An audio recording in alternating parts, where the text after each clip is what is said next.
കൊച്ചിയിൽ സിപിഐ ഭീഷണിപ്പെടുത്തി പണം തട്ടിയ കേസിൽ എസ്ഐക്ക് സസ്പെൻഷൻ. പാലാരിവട്ടം സ്റ്റേഷനിലെ എസ്ഐ കെ ബൈജുവിനെയാണ് സസ്പെൻഡ് ചെയ്തത്. സംഭവത്തിൽ ബൈജുവിനെ അറസ്റ്റ് ചെയ്തേക്കും. നിലവിൽ ഇയാൾ ഒളിവിലാണെന്നാണ് സൂചന. വാർത്തയുടെ വിശദാംശങ്ങളുമായി തിയോഫിൻ ചേരുന്നുണ്ട്. തിയോഫിൻ, ഇപ്പോൾ നിലവിൽ ബൈജു സസ്പെൻഷനിലാണ്. സംഭവത്തിൽ ബൈജുവിനെ ഉടൻ അറസ്റ്റ് ചെയ്തേക്കും. നിലവിൽ ഇയാൾ ഒളിവിൽ കഴിയുന്നതിനെ പറ്റി എന്തെങ്കിലും സൂചന ലഭിച്ചിട്ടുണ്ടോ?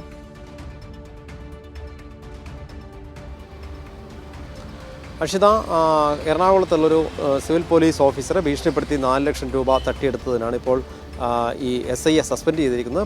പാലാരിവട്ടം പോലീസ് സ്റ്റേഷനിലെ SI കെ ബൈജുവിനാണ് സസ്പെൻഷൻ. അന്വേഷണ വിധേയമായിട്ടാണ് ഇപ്പോൾ നിലവിൽ സസ്പെൻഷൻ ഉള്ളത്. ഇയാൾക്കെതിരെ പോലീസ് കേസെടുത്തിട്ടുണ്ട്. ഈ ഭീഷണിപ്പെടുത്തി പണം തട്ടിയ SI ബൈജു, ഒപ്പം ഒരു സ്പായിലെ ജീവനക്കാരി, 2 ജീവനക്കാരും, അങ്ങനെ 3 പേർക്കെതിരെയാണ് കേസ്. ഈ സിവിൽ പോലീസ് ഓഫീസർ ഈ സ്പായിൽ പോയി എന്ന് പറഞ്ഞ് ഇത് വീട്ടിലിറക്കുമെന്ന് പറഞ്ഞ് ഭീഷണിപ്പെടുത്തിയായിരുന്നു തട്ടിപ്പ്. ഈ കഴിഞ്ഞ നവംബർ 8-ാം തീയതിയാണ് ഇയാൾ ഈ ഒരു സ്പായിലേക്ക് പോയത്. സ്പായിൽ പോയി അവിടെ നിന്ന് മടങ്ങി വന്നതിന് ശേഷം ഈ സ്പായിൽ നിന്നുള്ള ഒരു യുവതി ഇദ്ദേഹത്തെ വിളിച്ചിരുന്നു. ഈ സിവിൽ പോലീസ് ഓഫീസറെ വിളിച്ച് തൻ്റെ ഒരു മാല കാണാനില്ല, സ്വർണ്ണമാല കാണാനില്ല എന്ന് പറഞ്ഞിരുന്നു.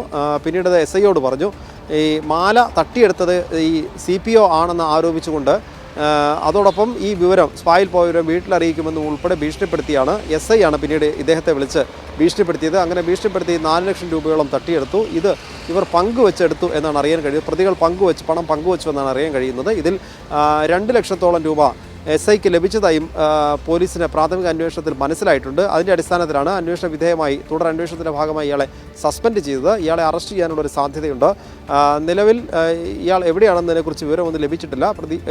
പ്രതിയായ ബൈജു, അല്ലെങ്കിൽ ഇപ്പോൾ സസ്പെൻഷനായിരിക്കുന്ന കെ ബൈജു ഒളിവിലാണെന്നാണ് ലഭ്യമായിട്ടുള്ള വിവരം. എന്തായാലും ഇയാൾക്കായി പോലീസ് കൂടുതൽ അന്വേഷണം നടത്തുന്നുണ്ട്. വൈകാതെ തന്നെ ഒരുപക്ഷെ ഇയാളെ കസ്റ്റഡിയിലെടുത്തേക്കുമെന്നാണ് സൂചന. വകുപ്പ് തല മറ്റ് നടപടികൾ ഉണ്ടാകാനുള്ള സാധ്യതയുണ്ട്.